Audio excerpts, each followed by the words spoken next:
Bonjour à tous et bienvenue au Jardin de Luchan. J'espère que vous passez un bel automne, même s'il est vrai que cette année encore, comme l'an dernier, les couleurs d'automne se font un petit peu attendre. Il a fait chaud, il a fait sec, donc ce n'est pas des conditions qui sont vraiment propices à une belle coloration automnale. Alors là, c'est en train de se rafraîchir, l'hygrométrie augmente, donc j'ai bon espoir que dans quelques temps, je puisse vous montrer de beaux feuillages d'automne et de belles compositions d'arrière-saison. Et puisqu'on parle de la couleur des feuillages, est-ce que vous avez déjà envisagé d'utiliser les graminées et la couleur de leur feuillage pour agrémenter et enrichir les compositions dans vos massifs? Si beaucoup d'entre elles ont un feuillage banalement vert ou que d'autres ne prennent des couleurs qu'au moment de l'arrière-saison, des belles couleurs d'automne, il en existe qui ont l'avantage d'offrir un feuillage coloré toute l'année ou presque. Les graminées, en fait, ça fait partie des vivaces qui sont parmi les plus faciles à réussir, les plus faciles à cultiver. Et en plus, elles demandent très peu d'entretien. Donc du coup, ça en fait des vivaces qui sont vraiment idéales pour les jardiniers débutants, même si les jardiniers chevronnés ne les dédaignent pas, loin de là, et en installent beaucoup dans leur jardin. C'est le cas ici, il y a énormément de graminées, j'en mets dans beaucoup de massifs, de plein de genres d'espèces et de variétés différentes. Et chaque année d'ailleurs, j'en introduis de nouvelles parce que je trouve que vraiment elles ont énormément de qualité et un atout ornemental qui est vraiment indéniable. D'ailleurs, si vous aimez les graminées et d'autres plantes d'ailleurs, mais que vous ne savez pas trop comment les choisir par rapport à votre sol, à l'exposition, etc., ni comment les associer pour arriver à avoir un massif qui soit sympa toute l'année, n'oubliez pas que je propose un service d'accompagnement. Je vous le propose aussi bien en Béarn qu'à distance via des photos, des plans, etc. Si vous voulez plus d'informations, je vous invite à consulter mon site Coaching Jardin Béarn. Je vous mets le lien dans la description en dessous de la vidéo. Pour en revenir aux graminées, certains me disent des fois ouais, les graminées ce sont des herbes. Alors c'est vrai que botaniquement c'est pas totalement faux, mais c'est pas l'herbe, c'est pas uniquement le gazon. Il y a des herbes décoratives qui sont vraiment très très belles, qui offrent plein d'avantages au niveau du port, au niveau de la silhouette, au niveau des coloris ou au niveau des inflorescences. Certaines graminées sont de véritables bijoux ornementaux qui n'ont rien à envier à des plantes à fleurs ou à des arbustes. La seconde chose que j'entends souvent concernant les graminées, c'est le problème d'allergie qu'elles peuvent provoquer. Alors sachez que les graminées qui sont à la source des allergies sont rarement les graminées ornementales. Ce sont en général les graminées fourragères ou les graminées sauvages. Donc vous en avez déjà dans votre gazon, même si vous ne cultivez pas de graminées chez vous. J'avais d'ailleurs fait une vidéo dans laquelle je rentre un petit peu plus en détail dans cette histoire d'allergie. Je vous mets le lien au-dessus. N'hésitez pas à aller jeter un petit coup d'œil pour comprendre comment ça fonctionne cette histoire d'allergie. Bref, vous l'aurez compris, les graminées sont, de mon point de vue en tout cas, des plantes indispensables pour un beau jardin parce qu'elles apportent du mouvement, de la légèreté, qu'elles sont faciles à cultiver. Et je me propose dans cette vidéo de vous en présenter 7 qui ont l'avantage d'avoir un feuillage coloré, donc pas un feuillage banalement vert. Vous allez avoir des feuillages qui vont être plutôt bleutés, d'autres qui vont être plutôt rouges, d'autres qui vont être panachés avec du blanc, très très lumineux. Donc 7 graminées différentes que je vous invite éventuellement à intégrer dans vos jardins puisqu'il y en a aussi bien pour le plein soleil que pour l'ombre ou la mi-ombre. D'autres sont décoratives toute l'année parce qu'elles ont un feuillage qui est persistant. D'autres en revanche vont avoir des couleurs qui vont être un petit peu évolutives, puis ensuite le feuillage va sécher, disparaître éventuellement en hiver, mais repousser au printemps suivant. Donc ça va vous permettre d'apporter de la couleur dans vos massifs de façon très facile et avec beaucoup de légèreté. On commence tout de suite avec la première de ces graminées. Cette première graminée, on l'appelle l'herbe sanglante ou l'herbe de sang ou l'herbe à sang japonaise, Imperata cylindrica red baron. L'Imperata va former une touffe de feuillage très fin, érigé, le port était quand même assez droit. Le feuillage il est vert olive et puis il rougit sur la partie supérieure. Et plus on avance dans la saison, plus le feuillage va avoir tendance à rougir et à gagner l'ensemble de la plante. Et quand on les voit comme ça dans le jardin, on a presque l'impression qu'il y a une espèce de petit brasier permanent qui décore les massifs. Ensuite en hiver, le feuillage va sécher et puis disparaître jusqu'à la saison suivante où là elle va reprendre sa croissance. C'est une graminée qui fleurit rarement, éventuellement il paraît qu'elle peut fleurir en pot. Moi tous les pieds que j'ai ici, aucun n'a jamais fleuri. Je pense qu'on n'a pas, sous la météo de la métropole, on n'a pas les conditions nécessaires et suffisantes pour que l'Imperata puisse fleurir et produire des épis. Au niveau des dimensions, on est environ sur 50 cm de haut, et puis la plante elle va s'élargir de la base sans être envahissante. On n'a pas un climat pour qu'elle soit envahissante. L'espèce type, quand elle pousse dans un milieu naturel qui est chaud, qui est humide, elle a tendance à être beaucoup plus envahissante et elle pose même problème dans certaines zones où elle a tendance à remplacer la flore locale. Concernant le sol, on est plutôt sur des sols qui soient assez souples, assez humifères, plutôt riche, neutre à légèrement acide, c'est une plante qui n'aime pas beaucoup le calcaire. Et ce sol, il faut qu'il soit drainé en hiver, mais s'il y a de la fraîcheur en été, c'est pas plus mal, parce que c'est une plante qui va avoir tendance quand même à aimer l'humidité, même si ici, je me rends compte que dans certaines zones du jardin, qui sont quand même bien exposées, qui sont pas spécialement, qui retiennent pas spécialement l'humidité, elle a quand même bien résisté aux sécheresses des deux étés précédents, sachant quand même que ici, j'ai un sol qui est un sol limoneux et qui retient quand même bien l'humidité à la base. C'est sûr que dans un sol sableux, ça va être un petit peu plus compliqué et les arrosages devraient être un peu plus fréquents. Pour ce qui est de l'exposition, il vaut mieux la placer au soleil de façon à ce que son feuillage colore bien. Vous pouvez éventuellement la placer à la mi-ombre, mais là son feuillage risque de colorer un petit peu moins. Donc soleil mais sol frais ou mi-ombre avec un sol qui peut éventuellement sécher un petit peu plus puisqu'elle en souffrira moins que quand elle est exposée directement aux rayons du soleil. C'est une plante qu'on peut installer dans beaucoup d'endroits en France puisqu'elle est résistante à moins 15 degrés. Et puis alors concernant l'entretien, il n'y a pas grand chose à faire. Une fois que le feuillage a séché, moi je vous conseille de le laisser en place, ça fait une protection en hiver. Et puis éventuellement en fin d'hiver, au début du printemps, vous enlevez simplement, souvent avec une main, avec la main ça suffit, vous enlevez le feuillage qui est séché. Toutes les graminées ne se traitent pas de la même façon. D'ailleurs si vous êtes intéressé, vous ne savez pas trop comment utiliser, entretenir vos graminées au fil de l'année, je vous ai fait une vidéo dans laquelle j'explique justement s'il faut plutôt peigner ou plutôt couper et comment on fait avec différents types de graminées. Je vous mets le lien au-dessus, allez jeter un coup d'œil et je vous donne quelques petites astuces pour bien entretenir vos graminées. L'Imperata, elle va être très très belle si vous l'installez en nappe avec plusieurs pieds, sous l'ombre portée des arbres par exemple. Elle va bien aussi éventuellement au bord des pièces d'eau. Et puis c'est une plante que vous pouvez tout à fait cultiver si vous n'avez qu'un balcon ou une terrasse parce qu'elle accepte tout à fait d'être cultivée en pot. Il faudra peut-être juste vérifier et faire attention à ce que le substrat ne sèche pas trop. Donc vérifier régulièrement et éventuellement arroser un petit peu pendant la saison. La plante suivante, c'est un carex. Alors les carex, en fait, c'est pas vraiment des graminées, c'est de la famille des cyperacées, alors que les graminées, en fait, ce sont des poacées. Mais le feuillage linéaire et le comportement fait souvent penser aux graminées, ce qui fait que vous allez souvent retrouver les carex au même rayon et vendus de la même façon que les graminées. Celui que je vous présente aujourd'hui, c'est le Carex Oshimensis Everio. Alors c'est une plante qui va faire une touffe de feuillage très fin, qui va être vert acide à jaune doré.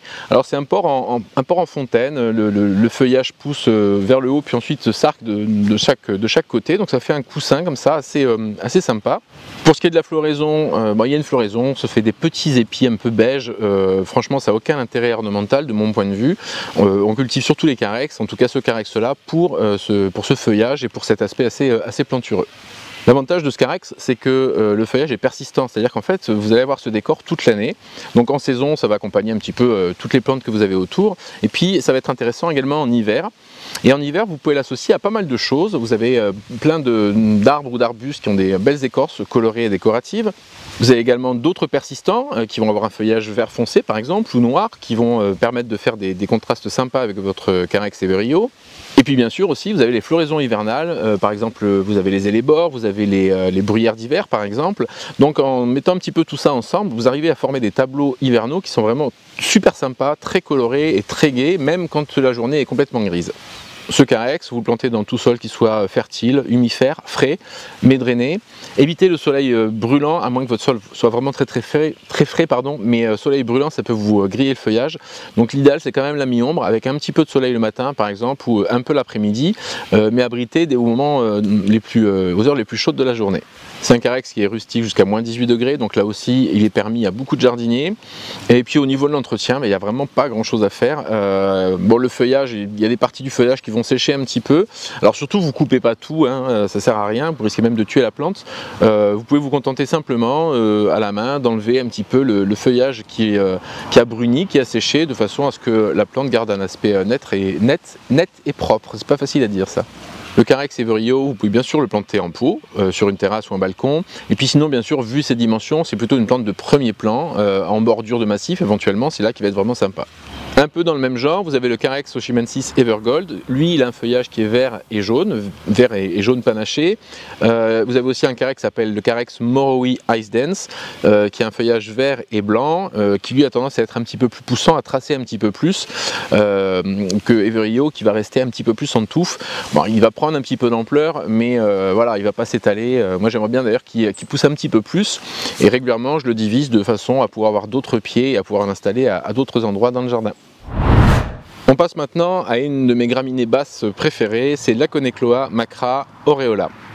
Alors on l'appelle aussi l'herbe du Japon, et ça c'est une graminée qui est vraiment très très belle, qui a beaucoup de classe. C'est un feuillage qui est assez plat, fin, qui est jaune et vert. Et alors pareil, c'est un port en dôme, un peu étalé, un peu alangui. Et moi j'ai toujours l'impression, en fait, je la décris souvent comme si c'était une fontaine qui était tombée amoureuse d'un rocher. Donc il y a une espèce de mouvement en vague comme ça qui est vraiment super sympa. Donc ce feuillage il est coloré, il est lumineux, jaune et vert. Ensuite en saison, il va avoir tendance à prendre des couleurs un petit peu ambrées, à dorées. Puis il va tourner à une couleur paille. Ça va rester un petit moment pendant l'hiver. Et puis une fois que l'hiver est passé, avant que la végétation ne redémarre, pareil avec la main, il suffit simplement d'enlever le feuillage séché qui reste. Alors sur l'Aconecloa, il y a une floraison en petits épis très légers. Ça peut rapporter un petit plus, donner un petit peu plus encore de légèreté à cette plante, mais une fois de plus, c'est vraiment pas l'intérêt principal de cette plante. L'intérêt c'est son feuillage et puis son port vraiment très gracieux. Au niveau des dimensions, on est sur 30-40 cm en tous sens, sachant que c'est une plante qui s'étend, mais alors tout doucement, la croissance est lente, enfin en tout cas chez moi, mais bon de façon générale c'est quand même une graminée à croissance lente, mais si vous en plantez plusieurs, ça peut à terme vous faire une espèce de marée comme ça, de vague un petit peu verte et jaune qui est vraiment de toute beauté. Il lui faut un sol qui soit riche, frais, meuble, drainé, avec un pH qui soit plutôt neutre à acide. C'est une plante qui n'aime pas le calcaire. Et concernant l'exposition, alors certains les placent au soleil, ça semble fonctionner, mais à condition que le sol reste frais. Moi c'est une plante que je favorise plutôt à la mi-ombre ou à l'ombre. Donc éventuellement avec quelques heures de soleil par jour au moment où le soleil tape le moins.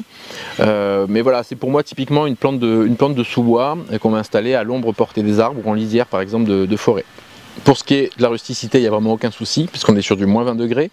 C'est une plante qui peut se cultiver aussi bien en pleine terre qu'en pot. Alors sur une terrasse bien sûr pas trop chaude, une terrasse ombragée ou avec une lumière un peu filtrée avec des plantes plus hautes au-dessus. Et puis sinon au jardin, on va la mettre plutôt au premier plan bien sûr, et c'est une plante qui va très très bien si vous voulez faire un jardin d'inspiration un peu zen, asiatique ou un jardin japonais. Là encore il y a une variante, c'est l'Aconecloa macra all gold, qui elle a un feuillage qui est totalement jaune doré et qui est aussi très très lumineux. On passe maintenant à ce qu'on appelle l'avoine bleue, Helictotrichon sempervirens. Sempervirens, ça nous indique simplement que la plante a un feuillage persistant, donc il va être là toute l'année. Alors ce feuillage, il est très fin, il est assez droit, et ça fait une touffe hérissée, un peu comme un gros hérisson. Et la couleur, c'est un vert bleuté, voire bleu plus intense, suivant l'exposition et les conditions de culture. L'Helictotrichon, il fleurit, ça fait des grandes tiges bien au-dessus du feuillage, avec des épis un peu beige. Alors ici, elle a un peu de mal à fleurir, ça fait 2-3 ans que je l'ai installée au jardin, mais je la cultive avant tout pour ce feuillage, un feuillage bleu qui en plus tranche derrière avec un conifère à feuillage jaune doré, et je trouve que l'ensemble fonctionne plutôt pas mal. Pour ce qui est des dimensions, on est sur du 40-50 cm, la touffe fait environ 40 à 50 cm, et au moment de l'épiaison, ça peut monter à peu près, alors ce sont les épis, les feuilles restent au même niveau, mais les épis peuvent monter aux alentours de 1 m à 1,20 m. Contrairement aux 3 graminées précédentes, l'avoine bleue elle a besoin d'une exposition très ensoleillée et vraiment très bien drainée. C'est une plante qui ne va pas supporter l'humidité hivernale. Ici, l'endroit où je l'ai planté, alors déjà c'est un endroit qui naturellement est assez drainé, et j'ai en plus rajouté, alors de mémoire c'était la pouzzolane, c'est-à-dire la pierre de lave ou des graviers, je ne sais plus trop, de façon à vraiment augmenter le drainage. Donc rajoutez un élément drainant à votre terre d'origine, vous mélangez tout ça et vous plantez votre avoine bleue de cette façon-là. Dans ces conditions, donc dans un sol qui est bien drainé, elle est capable de résister à des températures de l'ordre de moins 15 degrés, donc c'est aussi une plante qui est facile à cultiver dans plein de jardins en France. L'entretien est limité puisqu'il suffit simplement pareil de nettoyer la touffe quand le feuillage vous paraît un petit peu sec, donc en peignant. Ce qui est bien, ça peut être de prendre un peigne à chien, donc j'en reparle, n'oubliez pas dans la vidéo sur l'entretien des graminées, j'évoque cet outil qui peut être très intéressant quand il s'agit de nettoyer les graminées persistantes. Donc un nettoyage en fin d'hiver suffit largement, le reste du temps vous en profitez. Et alors c'est une plante, donc de par sa capacité à pousser dans les sols drainés, qui va très bien aller en premier plan des massifs ensoleillés, mais que vous pouvez aussi utiliser par exemple sur une rocaille, parce que l'avantage et le principe des rocailles, c'est justement que le sol en général est très bien drainé, et vous pouvez éventuellement aussi la cultiver dans un pot, sur une terrasse ou sur un balcon. La cinquième graminée de cette sélection, c'est le Calamagrostis, donc Calamagrostis acutiflora overdam.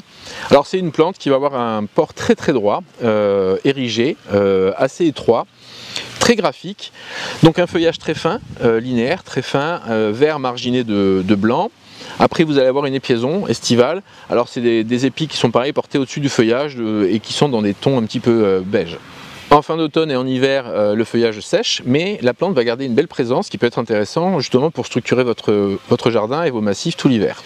C'est une plante qui va monter entre 1 mètre et 1 mètre 20 environ, mais qui reste quand même très transparente, qui ne prend pas beaucoup d'espace hein, parce qu'elle n'est pas très large. Alors évidemment si vous en plantez plusieurs en groupe, ce qui peut être intéressant aussi, vous aurez une masse plus importante. Mais voilà, une plante qui va monter 1 mètre 20 mais qui va faire je sais pas, 30-50 cm de diamètre maximum.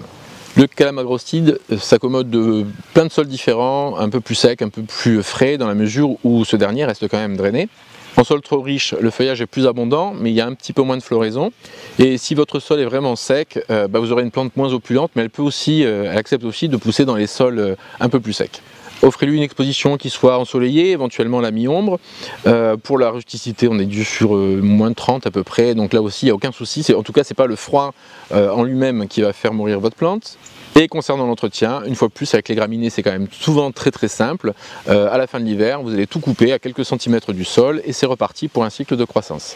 Sa silhouette érigée, graphique, je trouve que ça en fait une plante qui peut être très intéressante dans les massifs en ponctuation pour créer des verticales à différents endroits comme ça. On peut bien sûr en planter également en masse, on peut en faire des haies basses pour délimiter une zone du jardin sans forcément bloquer le regard parce que ça reste quand même une plante assez transparente. Et puis vous pouvez bien sûr aussi la cultiver sur un balcon ou sur une terrasse en l'utilisant en pot. La plante que je vais vous présenter maintenant, c'est sans doute une de mes graminées favorites, de mes grandes graminées favorites, parce que là on est passé dans la catégorie au-dessus. Alors c'est une de mes graminées favorites à un détail près, ça je vais en reparler un petit peu plus tard. Je parle du Miscanthus sinensis variegatus. Alors c'est une grande graminée, comme je vous le disais, qui a monté facilement à 1,50 m voire 1,80 m. Son feuillage, à mes yeux, c'est sans doute le plus lumineux parmi tous les Miscanthus à feuillage panaché. On a un feuillage qui est long, qui est arqué et qui est vert et blanc. Alors il y a beaucoup de blanc, hein. C'est une panachure qui est très marquée, ce qui fait qu'à certains moments de la journée, ou selon l'éclairage, on a l'impression que la plante elle est presque blanche et elle peut même sembler comme éclairée de l'intérieur, ce qui fait qu'elle se remarque de loin, ça fait un point focal dans un massif qui est absolument magnifique. Son port il est érigé et puis ensuite au sommet la plante part un petit peu en fontaine, donc on a l'impression que c'est un peu une gerbe de lumière. Et puis en toute fin d'été, en automne, vous avez une épiaison qui est vraiment remarquable. Ce sont des épis qui sont rosés. Et ces épis rosés contre ce feuillage presque blanc, c'est vraiment super sympa. En particulier quand vous avez la lumière qui tape par derrière. C'est un spectacle que vous n'êtes pas prêt d'oublier. C'est un Miscanthus que vous avez planté dans tout sol qui soit ordinaire, voilà, plutôt fertile, plutôt frais. Alors si vous avez un sol qui reste frais en saison, ça favorise l'opulence et les piaisons. Mais il supporte quand même pas mal la sécheresse. Là, les étés 2022-2023 ont été très secs et malgré tout, la plante a quand même bien poussé et a bien fleuri. Plus tard en saison, vraiment à la fin de l'automne, début de l'hiver et puis une bonne partie de l'hiver, le feuillage va sécher, va prendre des tons un peu parcheminés. Et ça fait quand même une très belle structure au jardin. Donc pensez toujours à ça quand vous faites un jardin. C'est pas avoir simplement un jardin qui soit beau en mai et juin. Voilà, le principe c'est que ce soit beau toute l'année. Et les graminées justement, elles ont l'avantage de conserver une structure et des belles silhouettes et même des couleurs qui sont sympas. Parce que ces couleurs paille, parcheminées, chamois, vous pouvez les associer justement, comme tout à l'heure je vous en parlais, à des bois colorés, à des feuillages persistants ou à des floraisons hivernales. On est une fois de plus sur une plante qui est très rustique, moins 30 degrés, et dont l'entretien est très simple, puisque à la fin de l'hiver, avant que les nouvelles pousses repartent, vous coupez tout à quelques centimètres du sol, et ces chaumes secs, plutôt que de les jeter, utilisez-les en paillis. Donc soit vous les coupez au sécateur, soit vous les passez à la tondeuse, soit vous les passez à un broyeur de végétaux si vous en avez un, et ça fait un excellent paillis pour vos massifs, qui va permettre de conserver l'humidité et de limiter la pousse des herbes indésirables pendant toute la saison. Alors tout à l'heure je vous disais que c'était sans doute mon Miscanthus panaché préféré, mais qu'il y avait quand même un petit hic, un petit souci, c'est que c'est une plante qui à terme, à force de pousser, donc en saison elle est très belle, et au moment de l'épiaison en automne, elle a tendance à s'ouvrir énormément, voire à s'avachir complètement, ce qui peut être un problème déjà pour sa silhouette générale, mais c'est aussi parce que ça va se coucher sur d'autres plantes et ça peut les priver de lumière et les étouffer un petit peu. J'ai même essayé de leur construire un cadre avec 4 piquets et un grillage à poules de façon à ce qu'elles poussent au travers et que ça la soutienne un petit peu. Alors c'est mieux, mais c'est pas la panacée, ça fonctionne quand même pas excessivement bien, parce que c'est une plante qui est très poussante. Donc la solution que je préconise moi pour ce genre de plante, c'est en fait de les diviser régulièrement, donc de les sortir de terre et les diviser, donc tous les 3-4 ans, avant que la touffe justement soit trop imposante, parce que plus elle est imposante et plus la plante a tendance à s'avachir, et en plus diviser une plante, une graminée de ce type là qui a un gros développement, c'est très très physique. Je vous suggère d'aller voir une vidéo justement sur comment diviser une graminée. Vous allez voir que c'était pas de tout repos.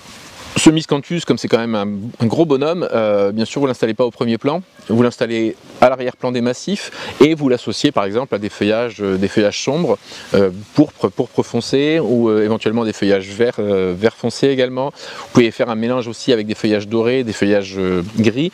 Enfin c'est une plante justement qui va permettre, cette couleur un peu neutre de vert et blanc va permettre de lier les autres couleurs et de créer vraiment des contrastes super intéressants. Ce Miscanthus, comme d'autres Miscanthus de cette taille-là, vous pouvez également l'utiliser pour former des haies, pour cacher un vis-à-vis, sachant bien sûr que, comme en fin de printemps vous coupez à ras, il faut attendre un petit peu quand même, quelques semaines avant qu'il y ait suffisamment de repousse et de masse pour que l'effet brise-vue soit suffisamment efficace. La dernière graminée de cette sélection, c'est une graminée qui est vraiment très belle, très décorative, avec un feuillage qui est pourpre foncé, pourpre violacé, chocolat, voire noir sous certaines lumières. Je parle du Pennisetum cetaceum rubrum. Alors c'est un genre qui a un petit peu changé, les botanistes une fois de plus ont un peu changé d'avis, donc on peut le trouver sous le nom de Pennisetum cetaceum rubrum ou Pennisetum advena rubrum ou même Sancrus advena rubrum. De façon générale vous le trouverez quand même encore sous le nom de Pennisetum cetaceum ou Pennisetum advena rubrum. Ce Pennisetum il forme une touffe d'environ 1 m, 1,20 m, au port d'abord élancé puis ensuite arqué, donc encore un port en fontaine. Il y a beaucoup de graminées qui adoptent ce style de port, c'est un port très très élégant. Le feuillage comme vous le disiez c'est un feuillage très sombre, pourpre, avec des reflets rouges, des reflets bruns, des reflets bordeaux, plus ou moins foncés. Et puis son épiaison est aussi super intéressante et très décorative. Ce sont des goupillons très dufteux qui sont rose pourprés au début et puis qui petit à petit deviennent plutôt bruns, argentés, et ça fait pareil un très beau contraste avec le feuillage. Le souci avec ce Pennisetum, c'est que c'est une plante qui est gélive, elle ne va pas supporter le froid. Une année seulement, j'ai réussi à conserver un pied d'une année sur l'autre. Je l'avais laissé en terre, j'avais coupé à ras. Non, je crois que je n'avais même pas coupé à ras, j'avais laissé en terre. Et puis l'année d'après, en fait, il y avait eu un hiver très très doux. Et l'hiver d'après, j'ai vu que ça commençait à repartir. Donc j'ai vite coupé les parties sèches et la plante était repartie en étant encore plus volumineuse. Sinon, c'est une plante qu'il faut traiter en annuel. Bon, en même temps, il y a beaucoup de plantes que vous allez mettre dans vos jardins qui sont des annuels, comme les cosmos par exemple, donc c'est pas un souci, on peut très bien utiliser les graminées également comme des plantes annuelles pour éventuellement boucher un trou dans un massif ici et là, et l'effet est vraiment sans sas. Si vous l'utilisez en annuel, alors vous pouvez tenter le semis, mais le plus simple, moi je vous conseille vraiment, c'est d'acheter des mini-mottes, ce qu'on appelle des mini-mottes. Donc c'est vraiment des toutes petites mottes que vous allez d'abord mettre dans des godets un peu plus grands, des godets neufs comme ceux que vous trouvez en jardinerie, et vous allez laisser pousser un petit peu. Et une fois vraiment les gelées sont passées, enfin les risques de gelée printanière sont passés, vous les mettez en pleine terre et là elles vont en une saison, elles vont prendre leur ampleur normale, c'est-à-dire entre 1 m et 1,20 m et prendre vraiment tout leur aspect décoratif. Faites attention en revanche parce qu'il y a souvent ce genre de Pennisetum à vendre en jardinerie vers le mois d'octobre. Forcément c'est là où elles sont les plus belles, donc c'est là où elles ont le plus de chances de vous séduire, sauf que vous allez les acheter, si vous les mettez en terre à ce moment-là et que vous avez des gels 15 jours après, vous avez perdu votre plante et vous avez dépensé de l'argent pour rien. Donc moi je vous conseille vraiment d'attendre et d'acheter en mini-motte ou de les acheter suffisamment tôt en saison pour pouvoir en profiter quand même pendant quelques mois. L'autre solution consiste à les sortir de terre avant les premières gelées. Moi c'est ce que j'avais fait l'an dernier. Donc vous sortez la motte de terre, vous la mettez dans un grand pot avec un terreau classique et vous les hivernez dans un local qui soit hors gel avec un peu de lumière. Alors moi il n'y avait pas énormément de lumière, il y avait une petite fenêtre, ça suffit. J'ai surveillé un peu l'arrosage pendant tout l'hiver, de façon à ce que le terreau ne sèche pas complètement. Et je les ai remises en place au printemps et ça a fonctionné. Alors c'est pas une opération qui est très facile, il faut pouvoir stocker, voilà. Mais c'est quelque chose que vous pouvez tenter si vous voulez pas racheter un plant tous les ans. Alors je vous garantis pas la reprise à 100%. Il y a d'autres années où j'avais essayé. Alors peut-être que je les avais sortis trop tard. Peut-être que j'avais coupé le feuillage et qu'il ne fait pas couper le feuillage. Là vraiment l'essai que j'ai fait l'an dernier, c'est de sortir la plante sans faire d'autre chose que de la rempoter et de la mettre dans un local à l'abri du gel. Ce Pennisetum, il accepte tous les sols, même les sols calcaires, même si ce sont des sols secs. Alors c'est sûr, hein, comme beaucoup de graminées, un petit peu d'humidité en saison ou quelques arrosages, ça vous permet d'avoir une plante qui soit quand même plus opulente. Alors comme je vous le disais, c'est une plante qui va être idéale si vous avez un trou à combler dans un massif, plutôt que de mettre justement un pied de cosmos par exemple, vous pouvez mettre un Pennisetum pourpre.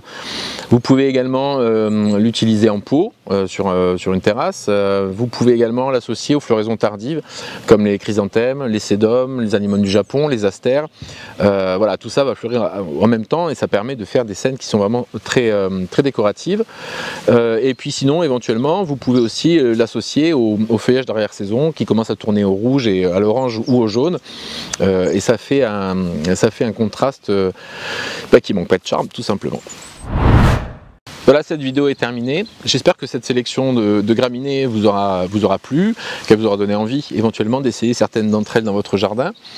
Vous n'hésitez pas bien sûr à liker, à commenter, à partager la vidéo. Si ce n'est pas déjà fait, vous vous abonnez, vous activez la petite cloche de façon à être informé en temps réel des nouvelles vidéos au moment même où elles sortent.